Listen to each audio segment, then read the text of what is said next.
On Doomsday, my husband Tremaine sued me for divorce, accusing me of being a failed mother and wife. He even demanded all the properties and custody of my daughter. However, inside the courtroom, I heard a shocking sentence. It was the voice of my 7-year-old daughter, Zariah, asking the judge, "Your Honor, can I show you something my mommy doesn't know?" The judge nodded his head. My daughter stepped forward, raised her tablet, and pressed the play button.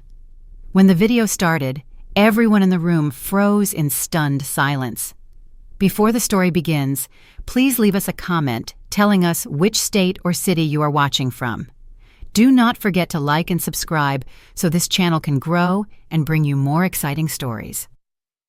That morning began like any other in their home. Nyala, dressed in simple clothes, had been toiling in the kitchen since dawn. The faint aroma of a hot breakfast mixed with the scent of detergent from the washing machine spinning in the laundry nook. Nyala moved quickly but silently, making almost no noise. Over the years, she had learned to move like a shadow in her own home, an effort not to disturb the peace of her husband, Tremaine. At 6 in the morning, Tremaine came down from the second floor. He looked immaculate. As soon as he appeared in his freshly pressed shirt, Nyala immediately placed a mug of hot, black coffee and a steaming breakfast plate on the table. Tremaine sat down and took the mug without even looking at her. "The coffee is a little bitter today," Tremaine said dryly, his eyes fixed on his cell phone screen. "I'm sorry, honey. I thought I measured it right this time," Nyala replied in a low voice. Tremaine did not respond. He simply pushed the breakfast away from his plate and ate a few spoonfuls in silence. Nyala stood near the table, awkwardly waiting for any other order. There were none. The silence between them was so dense and cold that it seemed to freeze the hot steam rising from the coffee on the table. Nyala had forgotten the last time they shared a breakfast filled with laughter. It was probably 2 or 3 years ago when Tremaine started working late and his business trips became longer. "Is Zariah up?" Tremaine asked without lifting his face. "Yes, honey, she is showering. She will be down for breakfast soon," Nyala said. Sure enough, shortly after, the small sound of footsteps came down the stairs. Zariah, their 7-year-old daughter, ran toward them in her neat private school uniform. Her smile was bright, a stark contrast to the atmosphere of the morning. "Good morning, Mommy and Daddy." Zariah kissed Nyala on the cheek and headed toward Tremaine. He finally put down the phone and forced a slight smile toward his daughter. "Good morning, Princess. Finish your food. Daddy will take you to school." "Wow, I'm going with Daddy," Zariah exclaimed with joy. Nyala exhaled a sigh of relief. At least in front of Zariah, Tremaine made an effort to act with warmth. This brief breakfast hour was the only family time they had. As soon as Zariah finished eating, Tremaine stood up immediately, grabbed his briefcase, kissed Zariah on the forehead, and headed to the front door. As always, he walked past Nyala as if she were not there. Not a goodbye, not a kiss, not even a glance. Only the roar of his luxury car driving away left Nyala alone in the vastness of her large house. Nyala spent the rest of the morning with her routine, clearing the table, washing the dishes, doing the laundry, and tidying the rooms. She did it all with efficiency. She always strove to keep the house perfect. She thought that if the house was clean enough, if the food was delicious enough, if she was quiet enough, maybe the old Tremaine would return. But the old Tremaine seemed to have left a long time ago. At noon, Nyala went to pick Zariah up from school. This was her favorite time of the day. She loved listening to Zariah chatter about her friends, her art class, or her lunchbox. "Mommy, today I got 5 gold stars from the teacher. I answered the question right," Zariah chirped happily, holding her mother's hand. "Wow, my daughter is so smart," Nyala congratulated sincerely, pinching her little nose. When they arrived home, while Nyala was helping Zariah take off her shoes, she heard the sound of a motorcycle pulling up in front of the main door. A uniformed courier shouted her name. "Nyala, a package for you!" Nyala frowned. She had not ordered anything. She walked to the front door and received a large, thick brown envelope. There was no sender name, only the logo of a law firm in the upper right corner. Nyala's heart began to beat uncomfortably. "Who is it, Mommy?" asked Zoraya, who had followed her. "I don't know, Princess. It's probably just junk mail. Go change and then we'll have lunch," Nyala said, trying to keep her voice steady. After Zoraya ran to her room, Nyala sat on the sofa in the living room. Her hands trembled slightly as she ripped open the envelope. Inside was a thick stack of papers. The first sentence on the top page made Nyala gasp for air. Petition for dissolution of marriage. Nyala's world seemed to stop. Her ears were ringing. She reread the words, hoping her eyes had deceived her. Plaintiff, Tremaine. Defendant, Nyala. Reason for the suit.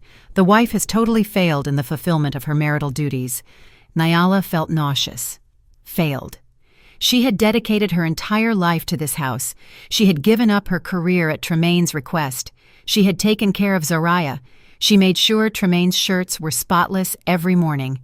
What did he mean by failed? She continued reading the following chapters.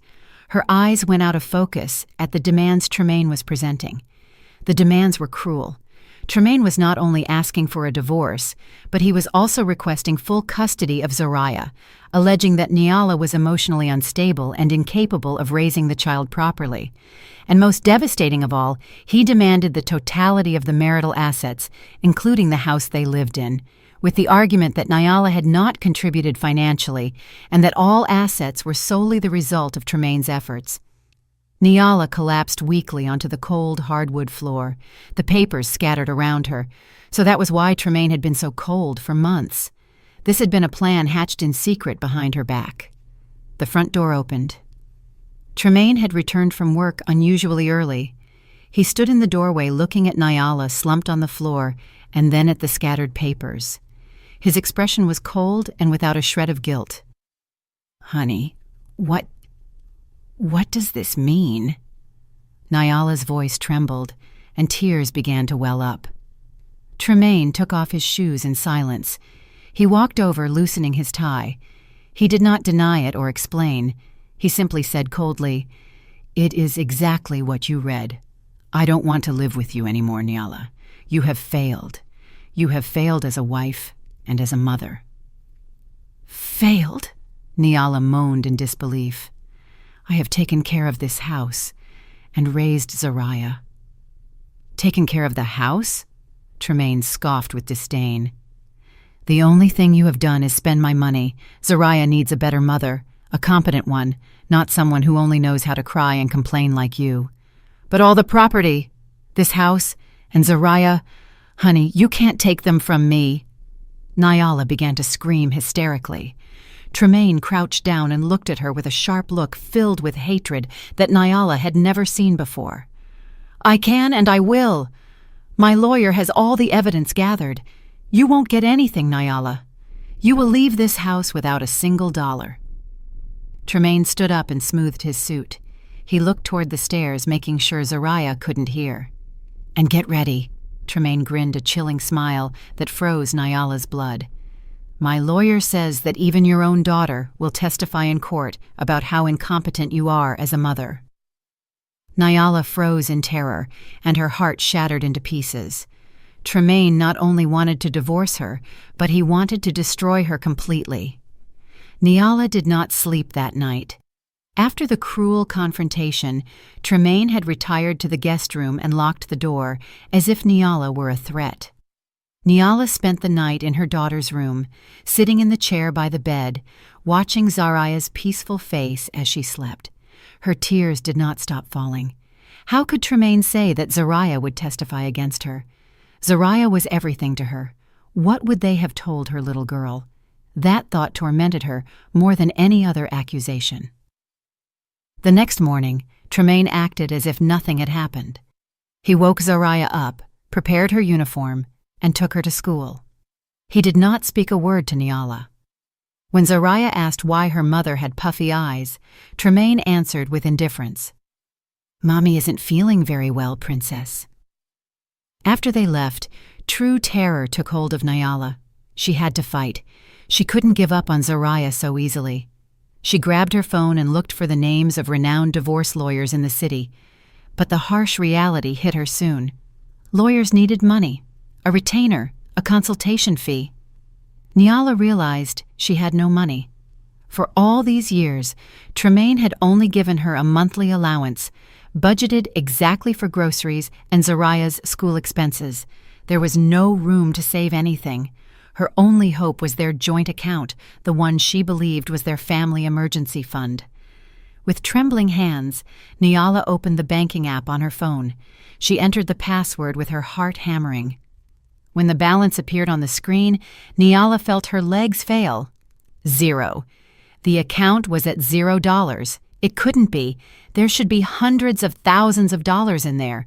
Niala refreshed repeatedly, hoping for a system error, but the number 0 stared back at her. She opened the transaction history, and her eyes widened with horror. Over the last 6 months, Tremaine had been systematically withdrawing large amounts of money, transferring them to another account Niala didn't know. The last withdrawal had been made just 3 days ago, emptying the rest of the account. Tremaine had planned this. He wasn't just leaving. He had deliberately crippled her financially so she couldn't fight back. Niala cried in despair. How was she going to hire a lawyer without a single dollar? She remembered her wedding jewelry. She ran to her room and opened her jewelry box. It was empty. Only a few imitation trinkets remained. Tremaine had taken even her heirlooms. In her desperation, Niala remembered an old friend who worked at a legal aid agency. She called her and told her the situation between sobs. Her friend felt pity but couldn't do much, except give her a name. "His name is Attorney Abernathy," her friend said. "He has a small office on the 2nd floor of an old strip mall. He isn't an expensive lawyer, but he is honest and dedicated. Go see him. Explain your situation. Maybe he can help you." Niala had no other choice. With the little cash she had left in her purse, she hailed a cab and went to the address her friend gave her. Attorney Abernathy's office was exactly as her friend had described, small, modest, and located on the 2nd floor of an old building with peeling paint. Attorney Abernathy was a middle-aged black man with thick glasses and a calm demeanor. He listened patiently to Niala's story without interrupting, only nodding occasionally and taking notes. When Niala finished, Attorney Abernathy exhaled a long sigh. "Niala, this is going to be an uphill battle," he said in a low voice. "Your husband has prepared all of this very thoroughly. He doesn't just want a divorce. He wants to destroy you." "I know, attorney, but I don't care about the properties. I just want Zariah. Please help me. I don't have money now, but I will pay you. I will pay you in installments. I will do anything," Niala pleaded desperately. Attorney Abernathy looked at her for a moment. "Let's leave the money issue for later, Niala. What is important now is that we have to move fast. This lawsuit has already been filed. We have to prepare a response immediately." Attorney Abernathy asked Niala to wait. He left the room and returned a few minutes later with a folder full of photocopies. They were the lawsuit documents filed by Tremaine's side. "Your husband's lawyer is Attorney Cromwell. He is known for being sharp and not hesitating to use dirty tactics," Attorney Abernathy said firmly. "Let's see what evidence they have presented." Niala nodded. Her heart was beating hard. Attorney Abernathy opened the folder. The first page was photographs. Niala went into shock seeing photos of the interior of her house, photos of dirty dishes piled in the kitchen, photos of the living room cluttered with toys, photos of dirty clothes piled in the laundry basket. "But this is unfair," Niala protested. "These are photos he took when I was sick. I had a high fever for 3 days, and Tremaine didn't want to help at all. He took them on purpose." "Niala, I'm afraid this is manipulated to make it look like you are a lazy person who doesn't maintain the house," Attorney Abernathy said with a bitter expression. They turned to the following pages. They were credit card statements. Niala saw a list of charges for luxury handbags, jewelry, and dinners at expensive restaurants she had never bought. "That's not me. I didn't buy these things." "Was it an additional card in your name?" asked Attorney Abernathy. "Yes, an additional one. Tremaine managed it. He told me to use it if I needed to, but he took it often, saying his main card had exceeded the limit. Oh my God, he set me up. Nyala felt the world spinning. She realized that every small kindness from Tremaine was actually part of his evil plan. And then Attorney Abernathy stopped at a thick document toward the end. And this is the most damaging thing, Nyala. What is it, Attorney? It is the testimony of an expert witness, a child psychologist. Attorney Abernathy handed the report to Nyala. She read it. The report was written in cold, clinical terms. It said that the psychologist had conducted covert observations of Nyala's interactions with Zarya. The conclusion was that Nyala was emotionally unstable, neglected her daughter's needs, and was a detrimental mother to Zarya's psychological development. The report recommended full custody for Tremaine for the mental health of the child. This makes no sense. When? When was this observation done? I never met a psychologist. Nyala's voice shook violently. According to this report, the observation was conducted in public places, at the park, at the mall, and when you picked up your daughter from school, Attorney Abernathy explained, staring at her. That's crazy. Zarya always seemed happy with me. This is defamation. Who is this psychologist? Attorney Abernathy flipped the cover of the report. Her name is Valencia, a lady named Dr. Valencia, he said. Here are all her credentials. She seems very professional and convincing. Attorney Abernathy looked at Nyala seriously. Nyala, do you know this woman, Valencia? Nyala shook her head, bewildered. Her tears began to fall again. No, Attorney, I don't know her. I have never seen her in my life. The reality of living under the same roof with the man who planned to destroy her was a silent hell. Tremaine had not left the house. He had simply moved into the guest room. The once warm house now felt like a frozen battlefield, with emotional landmines hidden in every corner. Nyala had to live with her enemy, see him every morning, and pretend everything was normal in front of Zarya. Tremaine executed his strategy perfectly in front of the child. He was the best father in the world. He used to come back from work earlier than usual, something he hadn't done in months. He brought expensive gifts. One night he came back with a big box featuring a cartoon princess. "This is your new tablet, Zarya," Tremaine exclaimed, hugging the girl. "This is much better than the old one. It has a better camera, and Daddy installed lots of games for you." Zarya's eyes shone. "Wow, thanks, Daddy." Nyala, who was folding laundry in the living room, could only swallow hard. Her heart ached. She knew what Tremaine was doing. He was buying their daughter's loyalty. Nyala couldn't compete. She didn't have $1 to buy Zarya anything. "You see, Princess," said Tremaine, looking at Nyala with a sneer while turning on the new tablet. "When you live with Daddy later, you'll be able to buy a new toy every week, unlike someone who only knows how to fold clothes." Nyala stopped the movement of her hands. She had a knot in her chest. She wanted to scream. She wanted to insult Tremaine, but she couldn't in front of Zarya. If she got angry, it would only prove Tremaine's accusation that she was emotionally unstable. So Nyala just continued folding the clothes in silence, head bowed, letting Tremaine's poison fill the room. The terror continued daily. Tremaine systematically undermined Nyala's authority as a mother. If Nyala prepared dinner, Tremaine came into the kitchen, tasted the food, and said in front of Zarya, "Honey, the soup is a little salty again. It's okay. Tomorrow we'll order takeout." If Nyala got ready to help Zarya with her homework, Tremaine interrupted her. "Let me do it. The way Mommy teaches you is too complicated. You're going to get confused." Nyala felt smaller and smaller, more and more invisible in her own home. She began to doubt herself. Did she really cook badly? Was she really incapable of teaching her daughter? Tremaine played his role too well, making Nyala seem like an inept woman. Zarya, trapped in the middle, began to show signs of confusion.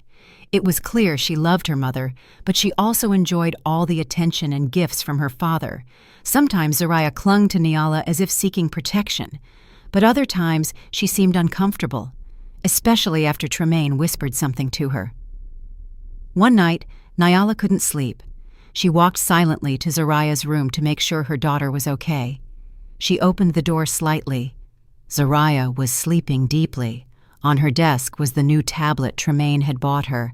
But as Nyala got closer to tuck Zariah in, she saw something strange. Zariah's small hand was clutching something under the pillow. It wasn't her favorite teddy bear. Nyala looked very carefully. Her heart skipped a beat. It was Zariah's old tablet, the cheap one with the screen cracked in several places, the one Nyala always told her not to play with for fear the pieces of glass might hurt her. Nyala frowned. Why did Zariah still keep this broken tablet? Why hide it under the pillow when the newer tablet was on the desk? Nyala didn't understand. She thought it was just a child's emotional attachment to an old toy. She didn't know that broken tablet held a secret that was going to change everything. She returned to her room. Her mind was even more confused. The climax happened a few days later. Nyala was waiting for Zariah to return from school. She had promised Zariah she would bake her favorite chocolate cake, but an hour passed after dismissal time, and Zariah didn't arrive. Nyala called the school. They told her Zariah had been picked up by Tremaine. Nyala's heart sank. Tremaine hadn't told her anything. She called Tremaine several times, but he didn't answer. 2 hours passed. 3 hours passed. Nyala was almost crazy with worry, pacing back and forth in the living room with tears in her eyes. It wasn't until 9 at night that she heard Tremaine's car. Zaria entered laughing, carrying a large bag full of things from an amusement park. Behind her, Tremaine walked calmly with a smirk. "Where have you been, honey? Why did you take Zariah without telling me? I was dying of worry," Nyala shouted with a voice containing tears and rage. "Daddy took me to Wonderland Park, Mommy. It was so much fun," Zariah exclaimed happily. Tremaine looked at Nyala coldly. "So what? I'm her father. I have the right to take my own daughter. Besides, you aren't doing anything at home." "But you should have told me. Why? So you could ruin our fun with your drama?" It was then that Nyala smelled it. It was a woman's perfume, a soft but unfamiliar scent permeating Tremaine's shirt. It wasn't Nyala's perfume, nor was it the cologne Tremaine usually wore. "Honey, you—" Tremaine followed the direction of Nyala's gaze. He knew she had smelled it. He didn't flinch. Instead, he smiled. He waited for Zariah to run to her room to put away her new toys. Alone, Tremaine approached Nyala. His face was very close, and his voice hissed low, full of venom. "Did you notice? Did you really think I was going to live forever with a woman as boring as you? You are nothing compared to her." Nyala took a step back, gasping for air. There was another woman. All of this, all the accusations, were nothing more than an attempt to get rid of her to be with the other one. "Who is she?" Nyala whispered. "None of your business. She is a successful, intelligent woman who knows how to please a man, unlike you." That night, Zariah came to Nyala's room. "Mommy, why are you crying?" Nyala wiped her tears immediately. "I'm okay, Princess. My head just hurts a little." Zariah looked at her mother with a look hard to decipher. "Are you really sick, Mommy? Daddy says that since you are sick, you are often sad and angry. Daddy said that if I go live with him later, Mommy will be able to rest and get better." Nyala's heart shattered. Tremaine had been injecting poison into her little daughter's mind. He had manipulated Zariah into believing it was an act of kindness to leave her side because her mother was sick. Nyala hugged Zariah tight. "Zariah, listen to me. I am not sick. I just love you so much. I promise I won't get angry anymore." But the damage was already done. Nyala saw hesitation in her daughter's eyes. Tremaine, who was listening to the conversation from the doorway, only sneered in the darkness. He walked past Nyala, who was still stunned, and gave a little tap on his wife's shoulder, feigning sympathy. "Enjoy your time," Tremaine mocked in a low voice in Nyala's ear. "Soon she won't even want to call you Mom." The mediation hearing was a cruel joke. They were seated in a small, stuffy room. The court-appointed mediator tried to find middle ground. Attorney Abernathy began with a calm voice. "Tremaine, Nyala doesn't ask for much. She only wants custody of Zariah, or at least shared custody. Regarding property, we can talk about it." Before Attorney Abernathy could finish, Attorney Cromwell, well-dressed and expensive, interrupted him quickly. "There is nothing to talk about," Attorney Cromwell said harshly. He slammed the file he had in his hands onto the table. "Our client's position is clear. Nyala is the failed party in this marriage. It has been proven that she has failed in maintaining the home and raising the child. Our client demands full custody for Zariah's future." Tremaine sat beside him with a blank face, as if he were the victim. "I only want the best for my daughter," he said with a tone of fake sadness. "Taking her mother away is the best for her?" Nyala trembled. Attorney Cromwell chuckled.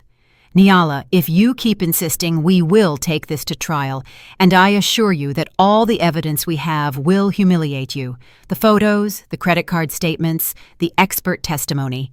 You had better sign this agreement. Our client is being benevolent by allowing you to leave the house without any countersuit. Leave my house with nothing and without Zariah." "Are you crazy?" Nyala screamed. The mediator tried to intervene, but Tremaine and his lawyer were inflexible. The mediation broke down completely. Attorney Abernathy patted Nyala on the shoulder as they left. "Stay strong, Nyala. The real fight begins now." The first day of trial approached. Nyala had a knot in her stomach since morning. Attorney Abernathy reminded her to keep calm at all costs. The courtroom was cold and intimidating, with high wooden walls, heavy chairs, and the judge's gavel looking very authoritative. Tremaine was sitting on the opposite side, looking very confident with Attorney Cromwell. The trial began. Attorney Cromwell was first. He spoke fluently, and his voice was loud and sure. He presented his version of the facts. He showed the photos of the messy house, accusing Nyala of being a lazy and dirty housewife. He showed the credit card statements, accusing Nyala of being wasteful and financially irresponsible. "Your Honor," Attorney Cromwell said dramatically, "while my client Tremaine worked hard to earn money, his wife was at home wasting it and neglecting her daughter and her home." Nyala wanted to scream that it was all a lie, that Tremaine had set her up, that he had used the card, that he had taken the photos on purpose when she was sick. But the only thing she could do was clasp her hands under the table. Attorney Abernathy stopped her with a reassuring look. When it was Attorney Abernathy's turn, he tried to refute. He explained that the photos were taken out of context. He explained that the credit card statements had been used by Tremaine himself. But his arguments sounded weak. It was Nyala's word against the physical evidence presented by Attorney Cromwell. The judge took notes, but his expression was unreadable. And then came the moment Nyala feared most. "The plaintiff calls his expert witness," Attorney Cromwell said. "Dr. Valencia, child psychologist." The courtroom door opened. A woman entered. Nyala held her breath. The woman was beautiful, very elegant. She had her hair pulled back neatly, wore a professional blazer, and walked with a confident stride. She didn't look like an evil woman at all. She looked convincing. As the woman took her oath, Nyala smelled the same perfume, the same fragrance that permeated Tremaine's shirt that night. Nyala's heart stopped. It was her, Tremaine's mistress, and she was posing as a child psychologist. Valencia sat in the witness box. She spoke calmly, her diction clear, using psychological terms that sounded very professional and impressive. "Yes, Your Honor," Valencia began to testify, answering Attorney Cromwell's question. "I conducted observations of the natural behavior of Mrs. Nyala and her daughter Zariah over the last 3 months." "And what were your findings, Doctor?" asked Attorney Cromwell. Valencia opened her notes. "My findings were very concerning. I found a pattern of behavior in Mrs. Nyala that tends to be inconsistent and emotionally volatile. There are signs of significant emotional distress." Valencia began to detail the lies one by one, turning facts into deadly weapons. First observation. At a shopping mall, Mrs. Nyala pulled Zariah forcefully, speaking to her loudly, which made Zariah cry in fear in front of people. This shows a low capacity for emotional regulation. Nyala closed her eyes. She remembered that day. Zariah had almost thrown herself toward the wrong escalator, and Nyala had shouted and pulled Zariah back in shock. "Zariah, be careful!" She wasn't angry. She was terrified that Zariah would get hurt. But Valencia had turned it into verbal abuse. "Second observation, in a park," Valencia continued. Mrs. Nyla seemed to be more absorbed in her phone, ignoring Zariah, who was playing alone. When Zariah fell, Mrs. Nyla didn't notice immediately. When she did, her reaction was exaggerated and tended toward hysteria, which further traumatized Zariah about the fall. Another lie. Nyala remembered she was texting about the grocery list Tremaine had asked for. Zariah tripped, and Nyala got genuinely scared. She ran immediately, hugged, and consoled Zariah. Her reaction was that of a concerned mother, not a hysterical one. "My conclusion," said Valencia, staring at the judge with a steady voice, "is that Mrs. Nyala does not have the stable emotional capacity to raise a 7-year-old girl. There are strong signs of parentification syndrome where Mrs. Nyala subconsciously projects her own unhappiness and emotional problems onto the child. For Zariah's mental health, I strongly recommend full custody for the father, Mr. Tremaine, who is the more stable figure." The room fell silent. Valencia's testimony was very powerful, very scientific, very destructive. Nyala cried silently. "It's a lie," she whispered to Attorney Abernathy. "It's all a lie. She is Tremaine's mistress. It's her." "Calm down, Nyala," Attorney Abernathy replied tensely. "Don't react. That's what they want." Attorney Abernathy stood up for cross-examination. He tried. "Dr. Valencia, are you sure you can make such a serious diagnosis based solely on distance observations?" Valencia smiled slightly. "On the contrary, Counselor, natural observations, without the subject being aware, are the most accurate. There is no manipulation. It is pure, real behavior." "You were paid by Mr. Tremaine for this testimony, isn't that right?" "I was paid for my professional services, Counselor, not for my conclusions. My conclusions are objective and based on data from the field," Valencia retorted cleverly. Attorney Abernathy was at a dead end. Valencia had dodged too well. She had covered all the holes. The trial adjourned for the day. Nyala left the room with her legs shaking. She felt destroyed. She saw Tremaine smiling slightly, nodding to Valencia with a look of satisfaction. In the lobby, Nyala leaned against the wall and sobbed. "We lost, Attorney. We lost. They have everything." Attorney Abernathy remained silent for a moment. Then he stared at Tremaine and Valencia, who were walking together in the distance, discreetly separated, but not entirely far apart. "Not yet, Nyala," Attorney Abernathy said, in a low voice, eyes narrowed. "I know something is wrong. The way she looks at him when she thinks no one sees her is not the way a professional psychologist looks at a client."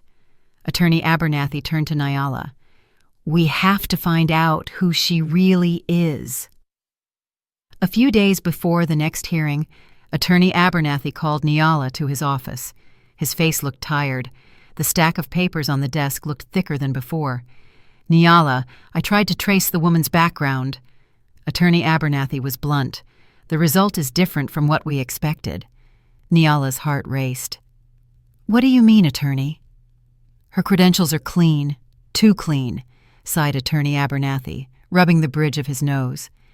"She is registered with the Psychological Association. She has a registered practice clinic. All the documentation is perfect. Either she is a real psychologist that Tremaine hired to lie for money, or Tremaine forged this entire identity very cleanly. The truth is, we cannot attack her by accusing her of being a fake psychologist. The court would dismiss our claim immediately." The brief hope Nyala had held vanished instantly. "So we can't prove she's lying?" "No, we simply can't prove she isn't a psychologist. The only way is to refute her testimony, and that means you have to testify, Nyala." Attorney Abernathy looked at Nyala seriously. "You have to tell your whole side of the story, about the photos, about the credit cards, about Tremaine's behavior, and most importantly, you must not get emotionally upset. Attorney Cromwell will definitely try to provoke you. He will want you to look hysterical in front of the judge, exactly as Valencia described you. Nyala nodded silently. I will do it, attorney. I will try. The day arrived. It was Nyala's turn to sit on the witness stand. After being sworn in, Attorney Abernathy began with gentle questions, guiding Nyala to tell of her life as a housewife. Nyala explained in a voice attempting to remain as calm as possible. She spoke of how she left her job to focus on caring for Zaraya, explained her routine from dawn until late at night. About the photos of the messy house, Nyala, can you explain the context? Asked Attorney Abernathy. Yes, attorney. Those photos were taken by Tremaine about 2 months ago. I was severely ill with a high fever for 3 days. At that time, I could barely get out of bed. I asked Tremaine to take care of the household, but he said he was too busy with work, so the house got very messy. I didn't have the energy to clean, Nyala explained. And about the credit card statements? It was an additional card in my name, but Tremaine had it more frequently. He said his main card often reached the limit with business matters. I believed him. I never bought those luxury bags, nor that jewelry. I didn't know about those charges until I saw them in the lawsuit documents. Nyala said everything with honesty. She saw some in the gallery begin to whisper. Some looked at her with sympathy, but the judge remained silent. His face was unreadable. Then came Attorney Cromwell's turn. The cunning lawyer stood up, smoothed his tie, and walked toward the witness stand with a sneer. Nyala, he began in a sickly sweet tone. So you mean to say that your husband, Mr. Tremaine, who works hard and brings money home, set you up on purpose? Is that it? Nyala stammered. I didn't say that. I just said what happened. But that sounds... The husband takes photos of the dirty house. The husband uses the credit card. Everything is the husband's fault. It seems that you are not to blame for anything. Are you perfect? Of course not. I'm not perfect, but I'm not a failure. Not a failure? Attorney Cromwell scoffed with disdain. Nyala, you said you were sick when those photos were taken. Do you have any medical report proving you were gravely ill for 3 days? Nyala remained silent. I didn't go to the hospital. I just took medicine from the pharmacy. I thought I would recover. So there is no proof, Attorney Cromwell attacked quickly. It's just your word against real photographic evidence. Interesting. Attorney Cromwell moved to another topic. About the credit cards. You say your husband used them, but the card is in your name. Did you ever inform the bank that the card was being misused? No. Did you ever reprimand your husband? No. You said nothing. Doesn't this prove you are negligent and financially irresponsible, or does it mean you approved all the purchases? I trusted him. He was my husband. Nyala's voice rose. Blind trust, snapped Attorney Cromwell. A trust that ruined the family finances, and now you blame your husband. I am not blaming. Enough. Attorney Cromwell raised his hand, returned to his table, and picked up a large printed photo. He held it up for the judge and everyone to see. Your Honor, I request permission to present Exhibit P12. Nyala's eyes widened with horror. It was a photo of her in her bedroom, a few weeks before the divorce papers arrived, hair disheveled, crying and screaming. Mrs. Nyla, can you explain this photo? Asked Attorney Cromwell with a triumphant tone. Nyala trembled violently. Tears began to well up again. Isn't this real proof of what Dr. Valencia said? Volatile emotions, hysteria. Is this the face of a competent mother? You don't understand, Nyala wailed. Her tears were now pouring down. That night, Tremaine had just come home. He called me a useless wife. He said I was a burden. He insulted me. He said I didn't deserve to be Zaraya's mother. He provoked me. So you admit it? Attorney Cromwell attacked without giving her a breath. You admit you screamed hysterically. You admit you lost control. You are emotionally volatile, exactly as Dr. Valencia described, right? No! Shouted Nyala. She stood up from her chair. He set me up. He took the photo of me in secret after hurting me. He is a devil. He is—" "Enough!" The judge's gavel struck hard. "Witness, calm down. Sit down," Nyala sobbed. Her shoulders shook. She slumped back into her chair. Destroyed. Everything destroyed. She had behaved exactly as Tremaine and Attorney Cromwell wanted. She looked hysterical. She looked unstable. She looked the image of the failed mother they had fabricated. She looked toward Tremaine's side. The man had his head bowed, making a fake grimace of sadness, as if he were hurt by his wife's instability. Attorney Cromwell smiled smugly. The judge shook his head slowly. His expression was clear. He had already taken a side. That day's trial ended with total destruction for Nyala's side. Attorney Abernathy tried to console her as they left, but Nyala felt numb. "It's over, Attorney," she whispered weakly. That night was the longest of her life. The sentencing hearing was going to be the next day. Nyala knew she was going to lose. She was going to lose Zariah. She went into Zariah's room. Her daughter was already asleep. Tremaine was not home, probably celebrating his victory with Valencia in advance.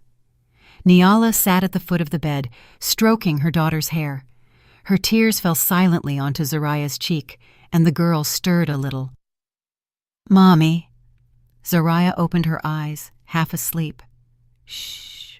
Go back to sleep, princess," whispered Nyala, her voice hoarse from crying. She hugged her daughter tight, maybe the last hug as a full mother. "I want you to know, whatever happens tomorrow, Mommy loves you very much, always." Sensing her mother's sadness, Zariah hugged her back tightly. "I love you too, Mommy." Nyala undid the hug slowly. It was then she saw it again. The corner of the old cracked tablet was sticking out from under Zariah's pillow. Zariah was clutching it tightly, even while sleeping. Nyala couldn't understand why Zariah was so obsessed with that broken object, but that night she was too destroyed to think deeper about it.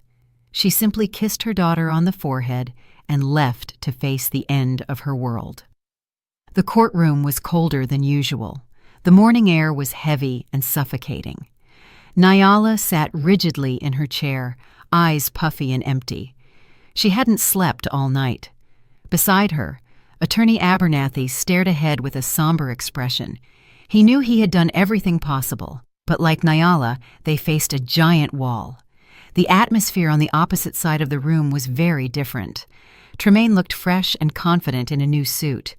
He smiled occasionally and exchanged quiet jokes with Attorney Cromwell. Victory was before his eyes.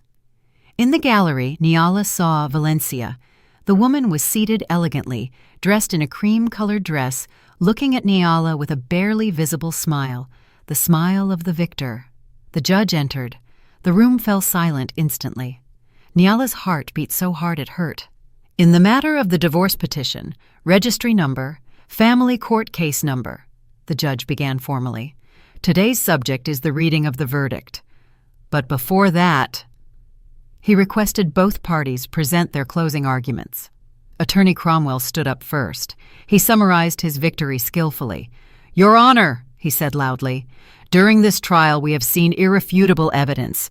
The photographic proof showing Mrs. Nyala's neglect of household tasks, the financial proof showing her irresponsibility, and most importantly, the testimony of the eminent child psychologist, Dr. Valencia, who objectively and scientifically presented the defendant's emotional instability." Attorney Cromwell pointed to Nyala. "We even witnessed Mrs. Nyala's hysterical conduct in this courtroom during the last trial, which supports Dr. Valencia's diagnosis and is clearly recorded." He turned toward Tremaine. "On the other hand, we have Mr. Tremaine, a capable father, financially successful, and above all emotionally stable and genuinely concerned for his daughter's future. Your Honor, the choice here is very clear. It is not about punishing the wife, but about saving the child. For Zariah's best interest, I beg you to grant full custody to our client, Mr. Tremaine, and approve his request for division of assets." Attorney Cromwell sat down with a smug smile. Now it was Attorney Abernathy's turn. He stood up slowly, looked around the room without looking at the judge. "Your Honor," began Attorney Abernathy with a soft but firm voice, "what we have witnessed here is not proof. It is character assassination, a very well-planned defamation. Photos can lie. One can take a photo of the best chef's kitchen in the world at the wrong moment and make it look dirty. Statements can be manipulated, especially when one party has total financial control and the trust of the other. And the expert testimony, the testimony of an expert who only observed from a distance and drew radical conclusions from a few fragments of incidents out of context, is stronger than the deep maternal love a mother has accumulated over 7 years." Attorney Abernathy looked directly at Tremaine. "Your Honor, we are not saving a girl. We are witnessing a greedy husband try to get rid of his wife, steal her assets, and cruelly take away the only thing that is most precious to her, her daughter. Nyala is a good mother." His voice trembled slightly with emotion. "She is not perfect. No mother is. But she has dedicated her life to Zariah. Do not allow this well-woven defamation to destroy that bond. I beg you to judge with conscience." Attorney Abernathy sat down. The room was silent. His argument had been excellent, emotional, but Nyala knew it wasn't enough. Attorney Abernathy's argument was based on belief. Attorney Cromwell's argument was based on physical evidence and expert testimony. In the eyes of the law, the winner was already obvious. The judge cleared his throat, put on his glasses, and opened the thick file in front of him. This was the moment.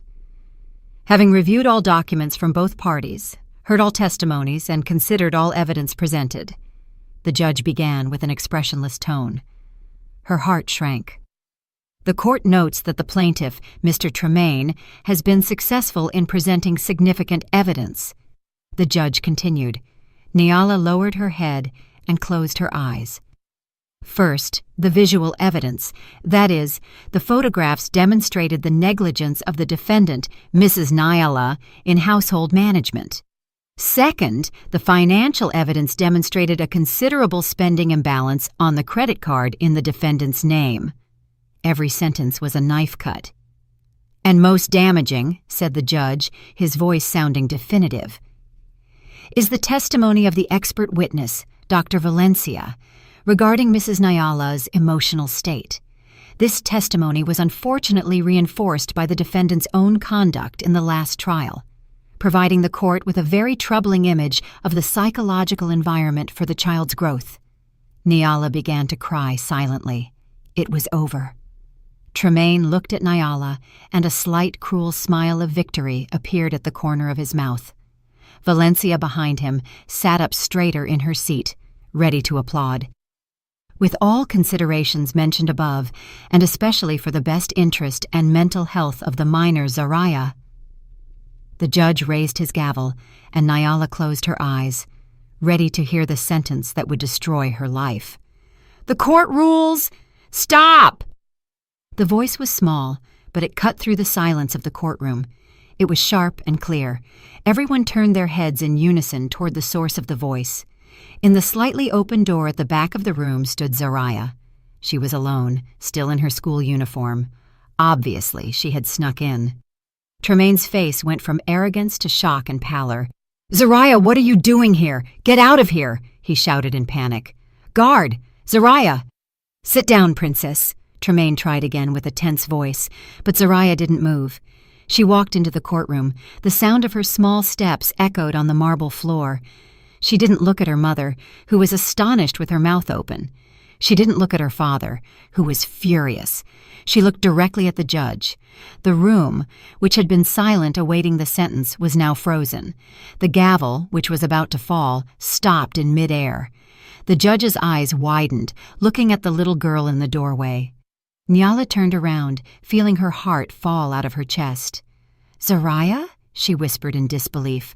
What was her daughter doing here? Who had brought her? Tremaine's reaction was the fastest. His face, a moment before full of arrogance and triumph, was now pale and bloodless. There was pure terror in his eyes. "Zariah!" he yelled. His voice rose without the disguise of calm. "What are you doing here? Get out of here. This isn't a playground. Guard, how can a child enter?" Zariah shrank at her father's scream. but she didn't back down. Instead, she walked deeper into the room. "Zariah, Daddy said turn around and sit down," Tremaine shouted again, now half standing. His lawyer, Attorney Cromwell, was also bewildered. He stood up and shouted at the judge, "Your Honor, this is a procedural outrage. This trial is confidential. A minor should not be here and should not interrupt the proceeding. Order your staff to remove the child." Nyala was still frozen. She was confused. A part of her mind was shattering over the fact that Zariah was in this horrible place. The other part trembled with fear. What was Zariah going to say? Had Tremaine succeeded in poisoning her completely? Would Zariah tell the judge she preferred her father? The thought made Nyala nauseous. "Your Honor, out of consideration." Attorney Abernathy's voice rang out suddenly, stopping Attorney Cromwell. "This child has come with an obvious purpose. This is about her future. We cannot ignore her." The judge raised his hand. His face was grave. "Silence, everyone!" his voice echoed. He stared at Tremaine and Attorney Cromwell, silencing their protests. Then, his gaze turned to Zariah. His expression softened. Zariah approached slowly, her small steps echoing loudly on the silent marble. She stopped in the center, between the tables of the two lawyers. She looked directly at the judge sitting on his high throne. "Your Honor," Zariah said with a trembling voice, but clear to the whole room, "I'm sorry to interrupt." "It's okay, Princess," said the judge with a more paternal tone. "Why are you here? Who brought you?" "I came alone. My auntie brought me, but I snuck in. I heard my daddy say my mommy is bad." Tremaine's eyes went wide. "Zariah, watch your words." "Silence, Mr. Tremaine," shouted the judge. "Let the child speak." Nyala covered her mouth. Tears began to flow. Zariah swallowed as if gathering courage. She looked at the judge again.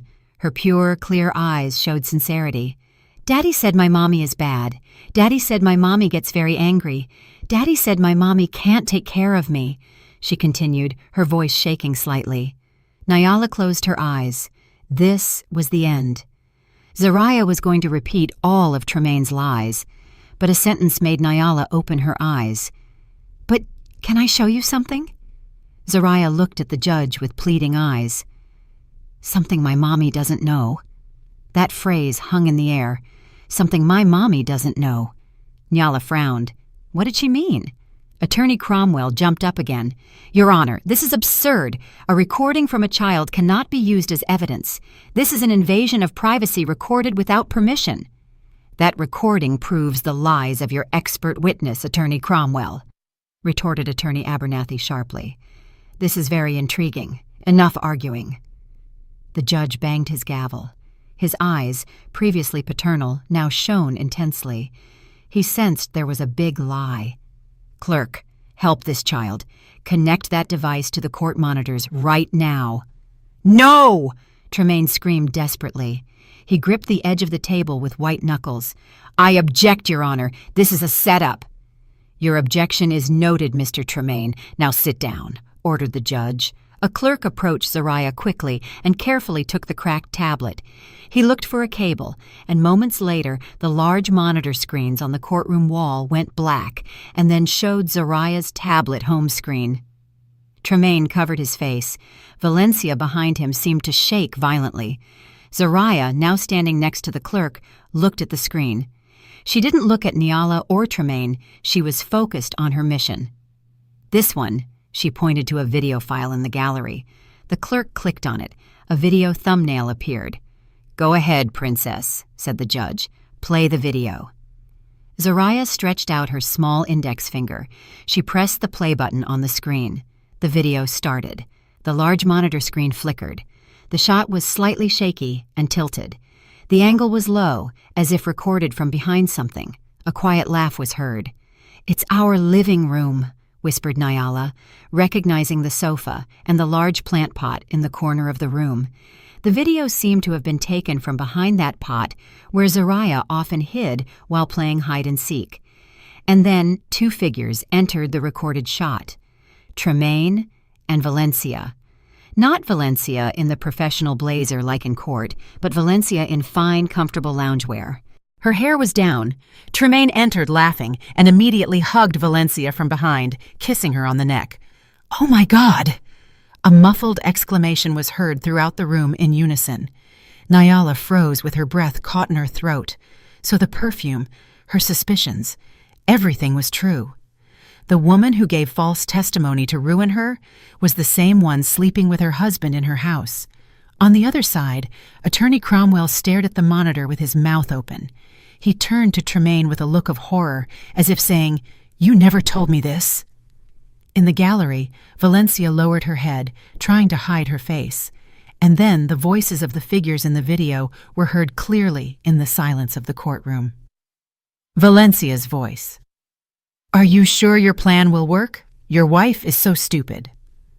Tremaine's voice, laughing with certainty.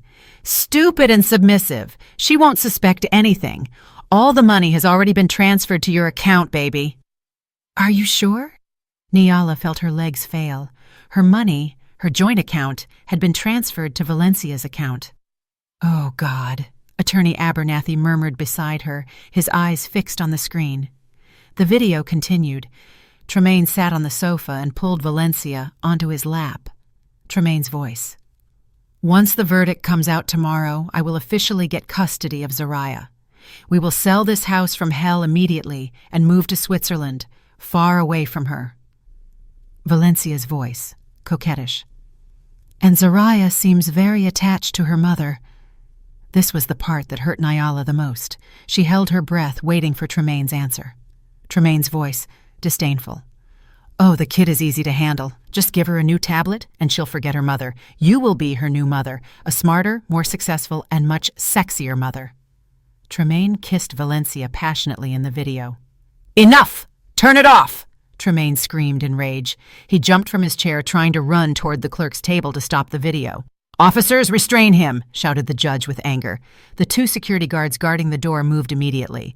They overpowered Tremaine before he could advance, bending his arms behind his back. Tremaine twisted like an animal in a trap. "Let me go! It's not true! It's manipulated!" Tremaine screamed desperately. "Silence him!" ordered the judge. "Continue the video. I want to see it to the end." The video continued playing, oblivious to the chaos in the room. Now it was Valencia's turn to speak. Valencia's voice. "I'm still a little worried. What about my testimony as a psychologist? What if Nyala's lawyer refutes it with his observations?" Tremaine's voice, laughing again. "I already prepared. I recorded her last week when she cried hysterically. Remember? I will provoke her again at the trial. I will insult her until she explodes. She will scream and cry in front of the judge." Nyala sobbed. She remembered her testimony, the photo, her screams. He set her up. Tremaine's voice. "Once she gets hysterical, your testimony will seem perfect. The judge will see for himself that she is an unstable, crazy woman. No one will believe her. They will believe Dr. Valencia, the professional." The video finally showed Tremaine and Valencia toasting with wine glasses, laughing. The video ended. The screen went black. The room remained silent for a few seconds. The only thing heard was Nyala's sobbing and Tremaine's panting breath under the guard's control. Everyone in the room, the judge, the clerks, the gallery, and even Attorney Cromwell, stared at the black screen with horror. They had just witnessed a very well-planned evil conspiracy. Fraud, perjury, money laundering, and manipulation of the court. In the gallery, some people began to turn their heads looking for Valencia. "There she is! It's the woman!" someone shouted. Valencia realized she was completely exposed. In panic, she jumped from her seat and ran toward the back exit. Zariah, the little heroine who had been watching the video that just played, turned her head. She didn't look at Tremaine, who was subdued. She looked at her mother. Her pure eyes met Nyala's, which were filled with tears. The judge, face red with rage, raised his gavel high. He didn't drop it in silence. He banged it hard on the desk. "Silence, everyone! The court resumes. Officers, close all exits. No one leaves.